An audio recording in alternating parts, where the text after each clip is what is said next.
എല്ലാവർക്കും വിനീത നമസ്കാരം. ശ്രീമദ് ഭാഗവതം ദശമസ്കന്ധം അധ്യായം 41, ശ്ലോകം 45, 46, 47, 48, 49, 50, 51, 52. 8 ശ്ലോകങ്ങളെ ഇന്ന് നമുക്ക് നോക്കാം.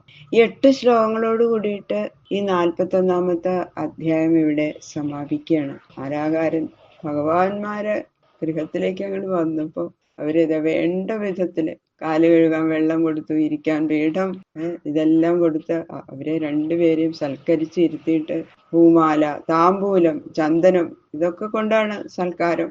കൂടെയുള്ളവരെ എല്ലാവരെയും പൂജിച്ച് സൽക്കരിച്ചു.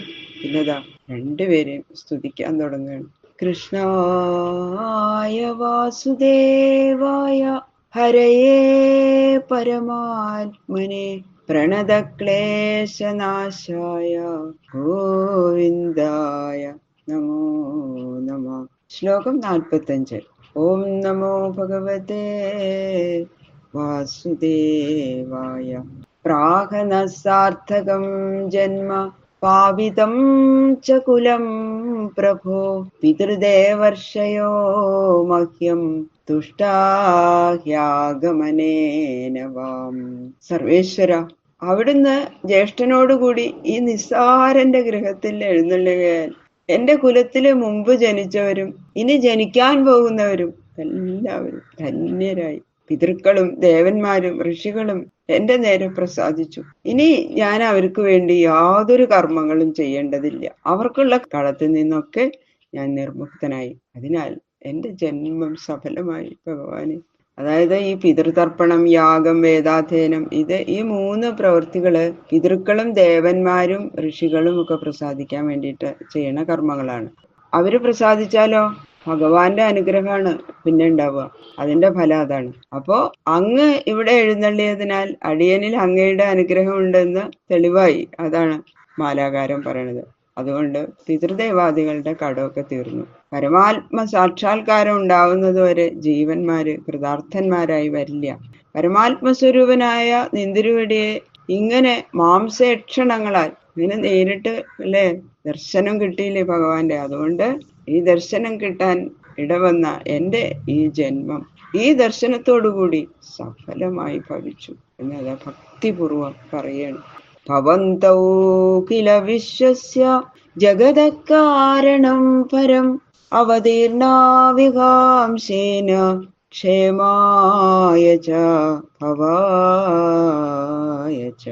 ഞങ്ങൾ വന്നതുകൊണ്ട് നിങ്ങളുടെ കുലപരിശുദ്ധിയും പിതൃദേവ ഋണമോചനമൊക്കെ എങ്ങനെ ഉണ്ടാവണേ എന്ന് അവരൊന്നും ചിന്തിക്കരുത്. അടിയനറിയാം, ഭഗവാന്മാര് കേവലം മനുഷ്യരല്ല, ചരാചരങ്ങൾ അടങ്ങിയിരിക്കുന്ന അനേകം കോടി ബ്രഹ്മാണ്ടങ്ങളുടെ മൂലകാരണഭൂതന്മാരായ പ്രകൃതി പുരുഷന്മാരാണ്. അതായത് നിങ്ങളിൽ നിന്ന് തന്നെയാണ് ഈ ബ്രഹ്മാണ്ടങ്ങൾ ഉത്ഭവിച്ചിരിക്കുന്നത്. അങ്ങനെയുള്ള ഈ നിങ്ങൾ ഈ ലോകത്തിലുള്ള സാധുജനങ്ങൾക്ക് നേരിട്ടിരിക്കുന്ന സകല സങ്കടങ്ങളെയും തീർത്ത് അഭയത്തെയും അഭിവൃദ്ധിയെയും നൽകാനായി ഈ അംശത്തിൽ നിന്ന് സംഭവിച്ചിരിക്കുന്ന അംശാവതാരമായിരിക്കുന്ന എന്നർത്ഥം. അംശാവതാരമായിരിക്കുന്ന യാദവന്മാരോടുകൂടി അവതരിച്ചിരിക്കുന്നവരാണ്. അതുകൊണ്ട് നിങ്ങളുടെ ഈ ആഗമനം അടിയന്റെ ജന്മസാഫല്യപ്രദമാണ് എന്ന് പറയുന്നു മാലാകാരൻ. അതിലൊരു സംശയവുമില്ല. നഹിമാം വിഷമാദൃഷ്ടി സുഹൃദോർജഗദാത്മനോ സമയോ സർവഭൂതേഷു ഭജന്തം ഭജത്തോരപി. ഉത്കൃഷ്ടങ്ങളായും നികൃഷ്ടങ്ങളായും ഇരിക്കുന്ന സകല ഭൂതങ്ങളിലും നിങ്ങൾ ഒരുപോലെ ഇരിക്കുന്നു. രണ്ടുപേരും കൂടി ഒരുമിച്ചാണ് സ്തുതി. കൽപ്പകവൃക്ഷം എന്ന പോലെ ആശ്രയിക്കുന്നവരെ അനുഗ്രഹിക്കുന്നു. ലോകത്തിന്റെ നിമിത്ത കാരണവും ഉപാദാന കാരണവും നിങ്ങളാകയാൽ നിങ്ങളെ കൂടാതെ ലോകമില്ല.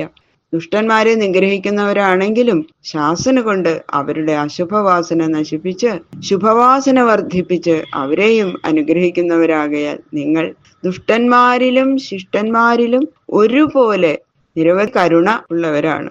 അതുകൊണ്ട് എല്ലാവരുടെയും സുഹൃത്തുക്കളും ആണ്. അതിനാൽ നിങ്ങൾക്ക് വിഷമഭാവനയൊന്നും ഒരിക്കലും ഇല്ല. ഉണ്ടെന്ന് തോന്നുന്നുണ്ടെങ്കിൽ അതിന് കാരണം അവരുടെ അറിവില്ലായ്മയാണ്. താവാജ്ഞാപയതം ഭൃത്യം കിമഹം കരവാണിവാം പുംസോത്യനുഗ്രഹോ ഹ്യേഷ ഭവദ്ഭിർയത്യേന നിയുജ്യത്തെ. ജഗദീശ്വരന്മാരായ നിങ്ങള് ദാസനായ എന്നോട് എന്ത് ചെയ്യണം എന്ന് കൽപ്പിക്കണം. പരിപൂർണന്മാരായ നിങ്ങൾക്ക് യാതൊരു ആവശ്യവും ഇല്ല എന്ന് എനിക്കറിയാം. അവിടുന്ന് എന്തെങ്കിലും നിങ്ങൾ സ്വീകരിച്ചാൽ അതിനേക്കാളും ഒരു അനുഗ്രഹം വേറെ ഇല്ല എന്ന് പറയണു മാലാകാരൻ. ഇത്യഭിപ്രേത്യ രാജേന്ദ്ര സുധാമാപ്രീതമാനസ ശസ്തൈ സുഗന്ധൈ കുസുമേ മാലാ വിരചിതാദദൗ. പറയണു ശ്രീ ശുഖബ്രഹ്മർഷി, ഹേ രാജശ്രേഷ്ഠ, ചില ഭൃത്യന്മാര് സ്വാമി അഭിപ്രായം പറയാതെ തന്നെ അറിയുന്നത് അങ്ങേക്ക് അനുഭവമാണല്ലോ.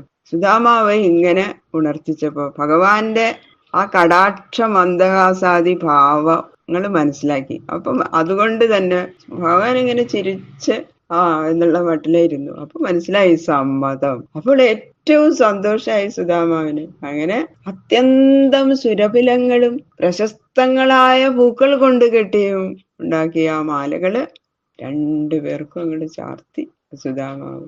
താഭിസ്വലംകൃതൗ പ്രീതൗ കൃഷ്ണരാമൗ സഖാനുഗൗ പ്രണതായ പ്രപന്നായ ദദദൗ വരദൗ വരാൻ. ശ്രീകൃഷ്ണനും ബലരാമനും കൂടെയുള്ള ഗോപന്മാരും സുധാമാവ് കൊടുത്ത ആ മാലകള് അവരുടെ ദേഹത്തില് യഥേഷ്ടം അലങ്കരിച്ചു. അവർക്ക് സന്തോഷമായി. എല്ലാവരും സന്തുഷ്ടരായിട്ട് തന്നെ ആ മാലകള് സ്വീകരിച്ച് അലങ്കരിച്ചു, സന്തോഷിച്ചു.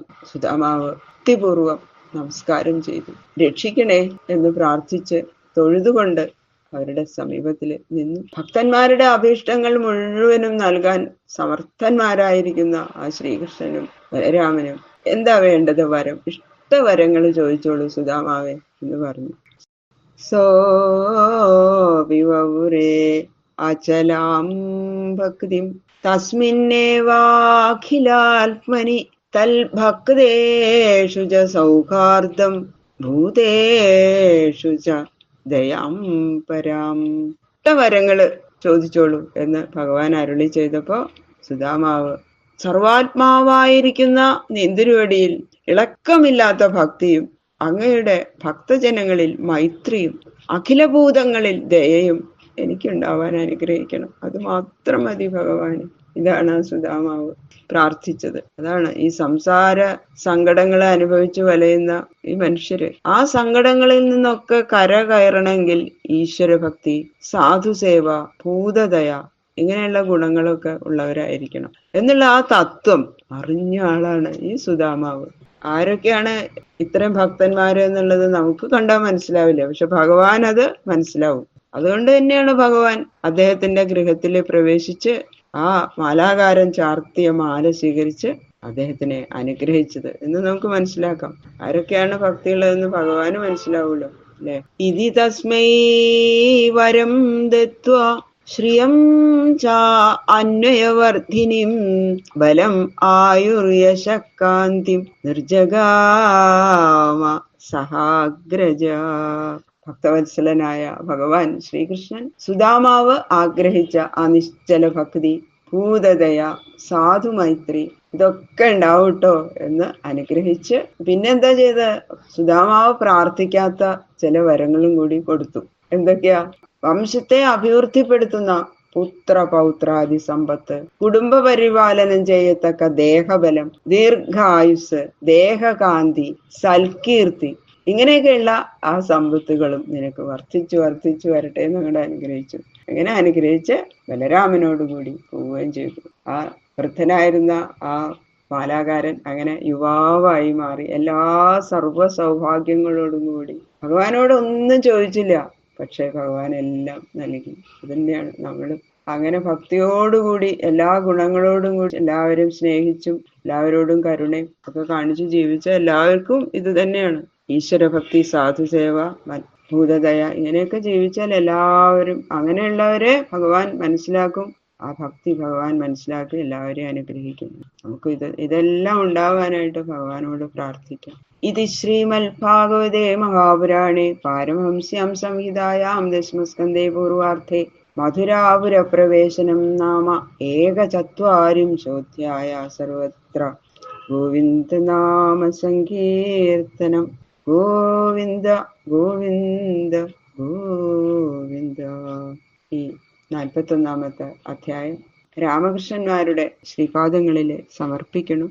മാലാകാരന്റെ നേർക്കായി മധുരയിൽ അവിടുന്ന് അന്നു കാണിച്ചതെല്ലാം ആലോചിച്ചിട്ടു നാനാവിധ ഗുണഗണം കോർത്തു മിന്നുന്ന മാല മേലാൽ മങ്ങാത്തവണ്ണം ഗുരുപവനപുരീനാഥ നിൻ തൃക്കഴുത്തിൽ ചാലേ ചാർത്തുന്നു. നീതാനിതിനുടെ ഫലം എന്നെന്നും ഉണ്ണേണമെന്നായി.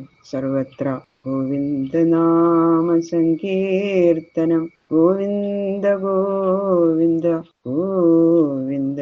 കായേന വാചാ മനസേന്ദ്രിയർവാ ബുദ്ധ്യാത്മനാ വാ പ്രകൃതേ സ്വഭാവാൽ കരോമി യദ്യൽ സകലം പരസ്മൈ നാരായണായേതി സമർപ്പയാമി. സർവം ശ്രീകൃഷ്ണാർപ്പണമസ്തു.